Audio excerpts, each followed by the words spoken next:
One of the things that's talked about in DAWGSTRUCTION is the big play from Stetson Bennett to AD Mitchell. Matt, I even go into detail here with some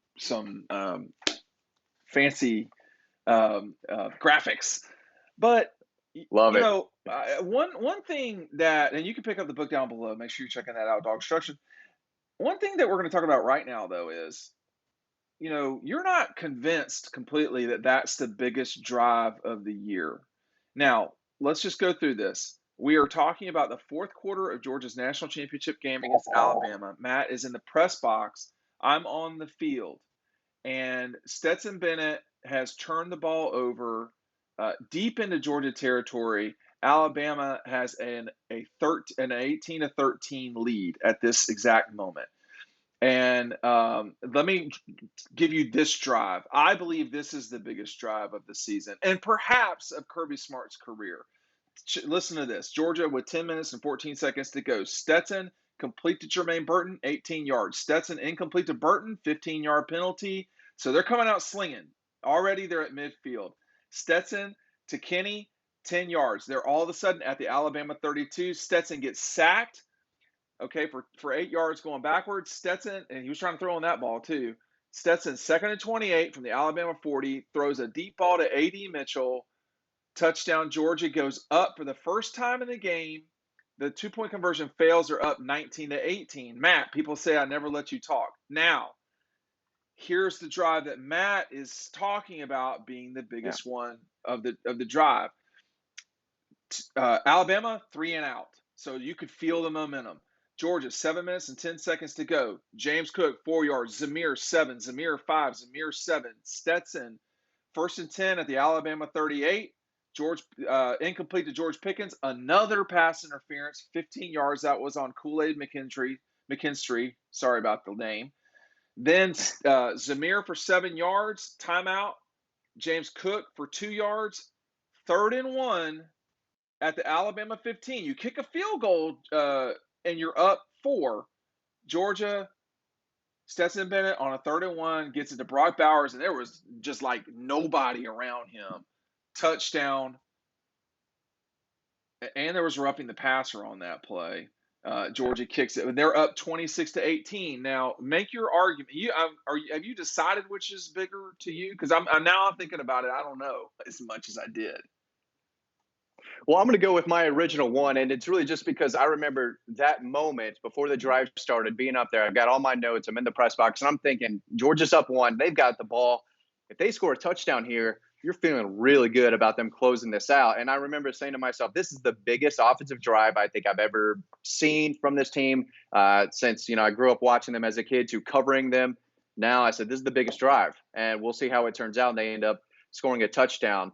But I will say, I get Go it. ahead. A different view from the press box, especially being in Indianapolis. We were way up there, so I got to see the sidelines, how they erupted after each touchdown. It felt like the bomb from Bennett to A.D. Mitchell. They all went nuts. Yeah. That one, the sideline erupted. Now they did again when Brock Bowers scored, but I think maybe the flags on the play give everyone a little bit of, they're hesitant for a second to figure it out. So it's not an immediate, everyone's going nuts. But when he caught that ball, that whole sideline you could hear the roar, not as much over the crowd, but the place went nuts. But you could tell, the sideline was just going crazy. But for them to not have to kick a field goal, to go up 4, to get into the end zone and go up 8, it was huge. It felt like they had to have it. And they played the whole drive perfect. They got some time off the clock. Hammered away a little bit, wore down on the defense, and then get the ball to your playmakers. Try to go deep to Pickens, easy 15 yards. You'll take that every day on a possession, a drive like that. And then to get it out to Bowers quickly, it's pretty much the same type of play where they got to him on the first touchdown in the Orange Bowl. They just lined up a little different, but it was a quick get out there, blown assignment from the outside linebacker. He's wide open, easy score. They knew it was there. I mean, it was a well-designed play. It was a perfectly called drive by the staff. They executed it and forced Alabama to have to throw. And of course, they try to throw a little deep too quick, and then the pick six happened. So that last offensive drive, thought they had to have it. If they want to put Alabama away, you got to get in the end zone here. And I thought they did it perfectly.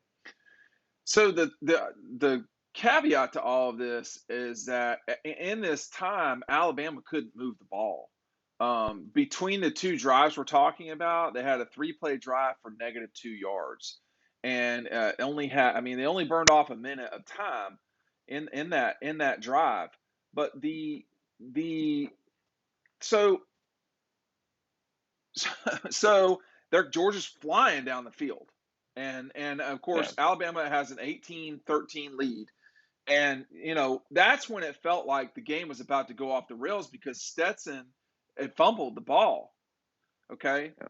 And Bryce Young had fumbled it earlier and it was not called a fumble, which would have resulted in a touchdown. In this case, Alabama got a hold of the ball and actually scored their own, if I'm not mistaken, scored their only touchdown of the game, did not get the 2-point conversion. Now, Georgia comes on the field, and you would think they would go a little more conservative like they did in the drive you're talking about. They did not. They came flying down the field as fast as possible. The play was, here we go, Matt. The play was train DT red tank double go, and it was on Tuesday, meaning on 2. Kirby said after the game, AD on top, that won the game. I don't know. I don't know what won them the game. I mean, that got them on top. But anyway, I'm sorry. I got off the subject talk too much.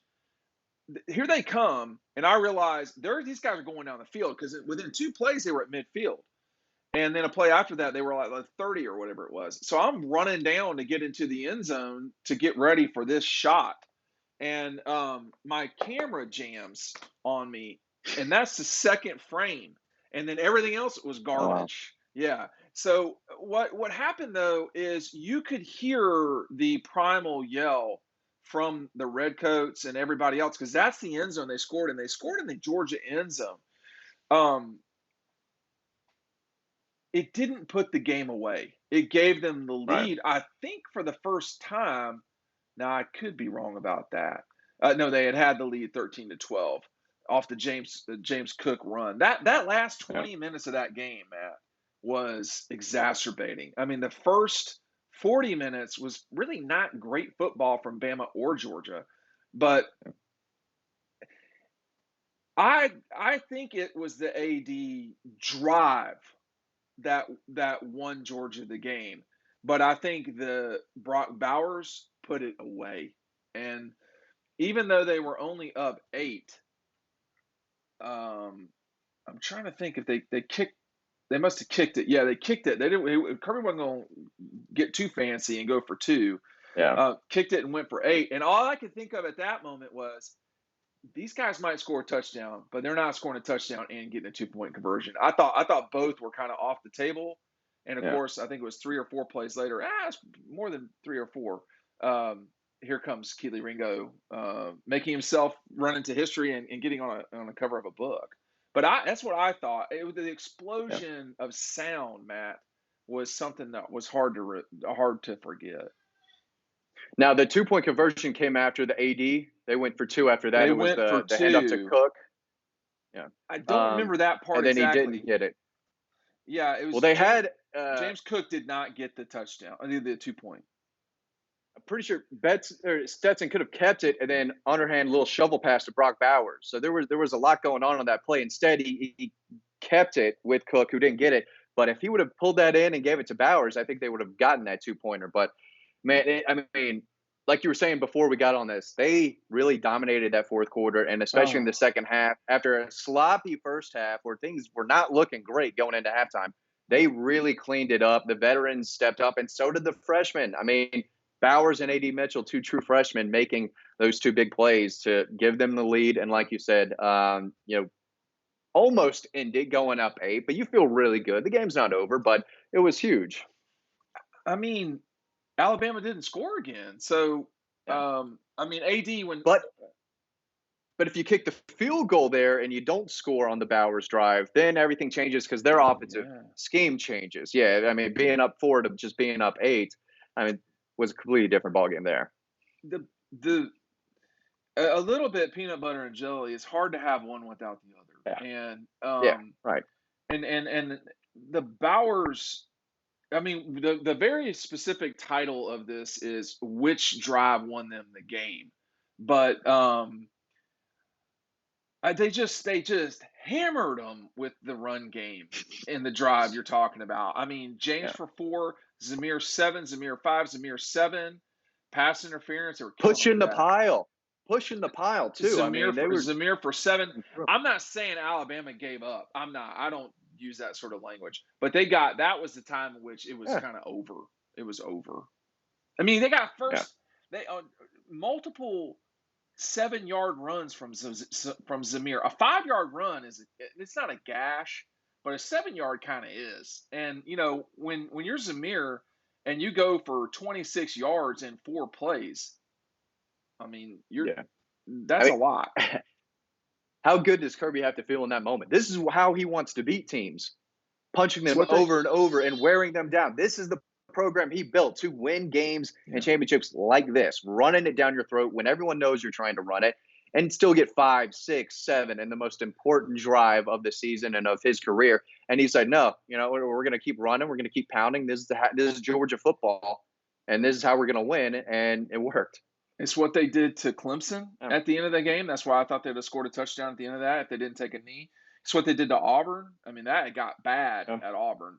Yeah. To some degree, what they did to Kentucky. Kentucky is the team that fought them the second most behind Alabama. Yeah. But Yeah. in these 2 drives, they were both epic. Now, in DAWGSTRUCTION, I write very specifically about the drive. The first drive, the one I maintain, is a bit bigger. But the one reason why is because it stopped the momentum for Alabama, and it stopped the woe is me from Georgia, and they just moved on from there. And obviously, four throws from Stetson, all throws, not a single run, and then almost the next drive, almost a complete opposite. I don't think the only play he completed the pass on that second drive, the drive that we're talking about, the Bowers drive, was the pass to Bowers. And man, he was Yeah. wide open, Matt. Yeah. Wide open. Yeah. I wasn't sure. Let me add this one thing. I was not certain that AD caught the ball. He caught it probably maybe 10 feet from me, I would say. I wasn't totally sure. Part of it was because the way the camera was. I wasn't totally sure that he didn't roll on the ball and they couldn't reverse it. Do you remember if they looked at that or not? I think they look at all touchdowns just like because it's the rule they have to, but it was tough to see it way up in that press box. We were on the other kind of sideline. Right. So we were just kind of looking at what the official was doing. And then we see a flag. But it was easy to see from our end that he did get hit in the face. So we kind of knew what that one was for. And so but I whip around immediately to see. I didn't know there was a flag, but I saw it when I whipped around to see Stetson, and he was doing like this or something like that. So it stood as a touchdown. I mean, it was a touchdown, and I think it was one of the most monumental moments for Georgia under Kirby, if not. There is no Lindsey Scott moment here. There's no desperation play. This was just them hammering Alabama, either with the pass, as they did with Stetson, or with the run. The run was brutal, though. I remember sitting there going, Alabama cannot stop these guys. Yeah. And going back to another video, I don't know if they're going to have that same type of running style with this 2022 team, because I think people are going to remember Zamir a lot more fondly when they just remember the big runs he had this past year, and with that 4.4 speed. But he was a bruiser. He broke tackles. He kept the pile moving. He got 4 yards on a 3rd and 3, and he found the end zone quite a bit. And like you said, they got into a rhythm. The offensive line sure did, and they were loving every second of it. Wanted to let's keep it up. Let's keep it up. And when you have 2 veteran backs like that who know what they're doing, that just helps Brock Bowers to get open, because those linebackers, obviously, if you hesitate for 1 second on a play like that and get your eyes caught in the backfield, Bowers is wide open, and they were able to get that going. I mean, it was a good, just great play design. It was, and the block was from.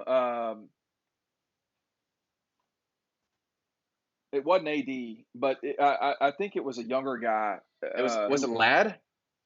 No, I can't remember now I something makes me want to say it was Rosemary Jack Saint, but I think he might have been hurt at that It point. could have been. It was Okay. sort of a random receiver in a way, and Yeah. it didn't matter though because Bowers just it was like one of the easiest plays I've ever seen, Yeah. and Well, Alabama, but that's what his happens. yeah. The guy covering who was supposed to cover him took like 3 steps towards the line of scrimmage towards at Stetson, then realized, oh man, that bad idea, and then he's got the ball at that point. Yeah, Took that off. guy So is a total nightmare matchup wise, and I mean just total nightmare. But the nightmare continues for Alabama. You can pick up Dogstruction uh, from Matt this weekend at the Gwinnett County Fairgrounds. There's an autograph signing with Stetson and a lot of the guys that we've mentioned. Brock Bowers will be there too. So you can pick that up there, or you can click the link below. Thanks for watching. We'll see you over on the website.